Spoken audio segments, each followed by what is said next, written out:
হিসাবে আপনি হোয়াটসঅ্যাপ ব্যবহার করা যায়। এই ব্যবহার করার সুবাদে বা করা যায় বলেই তো যে তথ্যটা দিয়েছেন উনি ওনার পরিচয় গোপন রেখেছেন এবং হোয়াটসঅ্যাপের মাধ্যমে ওনার কথা বলছেন। তাই এই কোন নেটওয়ার্কের মাধ্যমে কোন এরিয়া বা কোনো কিছু লোকেশন ট্যাগ করা সম্ভব হয় না। যে নাম্বার ইউজ করছিল হোয়াটসঅ্যাপে যেটা বন্ধ। আর কিশোর ভাই আমার লাস্ট প্রশ্ন হলো যে আমরা ইতিপূর্বে দেখছি এর আগে যে যে আমাদের এমপিগুলো আসতেন তখন কিন্তু পুলিশ প্রশাসন তাদের প্রোটোকল দিতে নিরাপত্তা থাকতেন, কিন্তু অনেকে বলে ব্যারিস্টার সুমন সাহেব যখন আসেন কোনো পুলিশ প্রশাসন তাকে প্রোটোকল দেয় নাই এবং এই জন্য তাকে হত্যার হুমকিও আসতে পারে। এই হিসেবে কি আপনি মনে করেন যে এই বর্তমান এমপি ব্যারিস্টার সাইদুল সুমন সাহেব আসলে পুলিশ প্রোটোকলের প্রয়োজন আছে? আসলে আপনি যে জানেন ব্যারিস্টার সুমন সারা বাংলাদেশের যে মানুষের মনে জায়গা করে নিয়েছে, উনি মনে করেন না যে উনি নিরাপত্তাহীনতায় আছেন এবং উনি সব সাধারণ উনি নিজে কাজ করেন। উনি কোনো কর্মী দিয়ে অথবা পিএস দিয়ে বা কোনো ধরনের মানে দলীয় নেতাদেরকে দিয়ে কোনো কাজ করেন না। আপনারা জানেন উনি প্রতিটা গ্রামের কোনায় কোনায় কার কী সমস্যা উনি যান, উনি প্রতিটা মানুষের কথা শুনেন এবং ওনার বাসাতে আপনারা যদি যান, যারা এখানে যারা মিডিয়াতে আছেন, আপনারা দেখবেন সকাল থেকে রাত অবধি মানে প্রচুর মানে 200-300 এর অধিক মানুষ বিভিন্ন কাজে, মানে সাধারণ মানুষ যেটা একজন ইউনিয়ন চেয়ারম্যান অথবা মেম্বার অথবা থানায় যে কাজটা বা একটা হাসপাতালে যে চিকিৎসাটা নেওয়া যায়, এইসব ব্যাপার নিয়েও মানুষ ওনার বাসায় বসেন এবং উনি ওনাদের কষ্টের কথা শুনেন এবং উনি সলিউশন করার চেষ্টা করেন। এজন্য উনি আর মনে করেন না যে আমার এলাকাতে আমার হুমকি, যেহেতু প্রশাসনের পক্ষ থেকে হুমকিটা তথ্যটা আসছে এবং প্রশাসন ওনাকে ঠিক মানে সতর্ক থাকার জন্য বলে দিয়েছে, এই জন্য উনি সতর্কতার সঙ্গে উনি আছেন। আপনাদের এবং মূল দাবিটা কি বর্তমানে যে আন্দোলনটা করতেছে, মূল দাবিটা কি?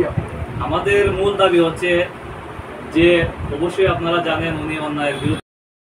আমি Sohel Arman, public relation officer barrister Suman.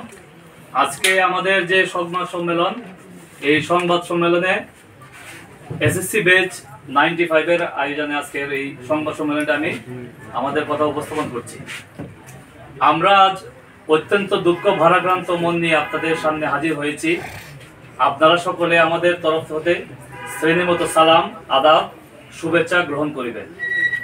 এত কষ্ট করে আপনারা এখানে হাজির হয়েছেন, সেজন্য আপনাদের কাছে আমরা কৃতজ্ঞ। আপনারা জানেন, অবগত আছেন, গত 27/6/2024 তারিখে আমাদের এমপি মহোদয়কে প্রাণনাশের হুমকি দেওয়ার পর তিনি শেরেবাংলা থানায় একটি জিডি করেছিলেন, যার নম্বর 2056, তারিখ 29/6/2024 ইংরেজি।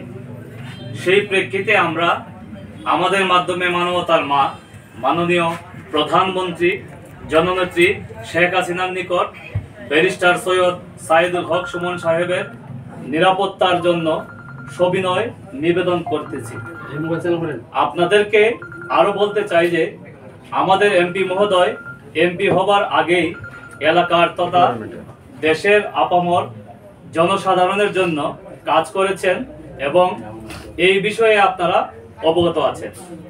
আপনাদেরকে আরো স্মরণ করিয়ে দিতে চাই, তিনি গত কয়েক মাসে যা উন্নয়ন করেছেন বা যে প্রকল্পসমূহ বাস্তবায়ন হবে, এই অল্প দিনে তা অনেকটা ঈর্ষণীয় বটে এবং ইনশাল্লাহ আগামী 5 বছর পর এলাকার যে উন্নতি হবে তা অনেকটাই আমরা অনুভব করতে পারতেছি।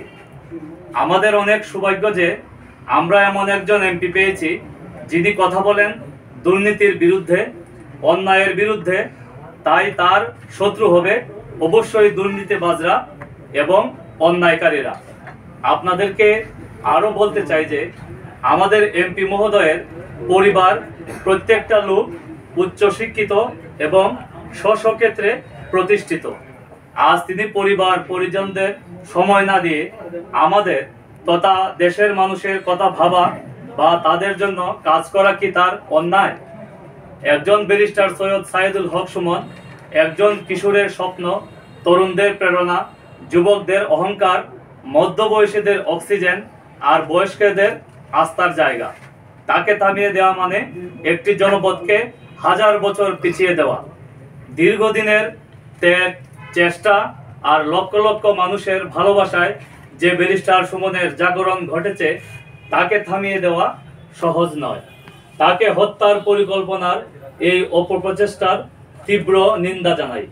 পরিশেষে আবারও আমরা আপনাদের সকলের সুস্বাস্থ্য ও দীর্ঘায়ু কামনা করে এবং আমাদের এমপি মহোদয়ের নিরাপত্তা প্রদানে প্রয়োজনীয় ব্যবস্থা গ্রহণ করার জন্য মাননীয় প্রধানমন্ত্রী জননেত্রী শেখ হাসিনার সুদৃষ্টি আকর্ষণ করছি।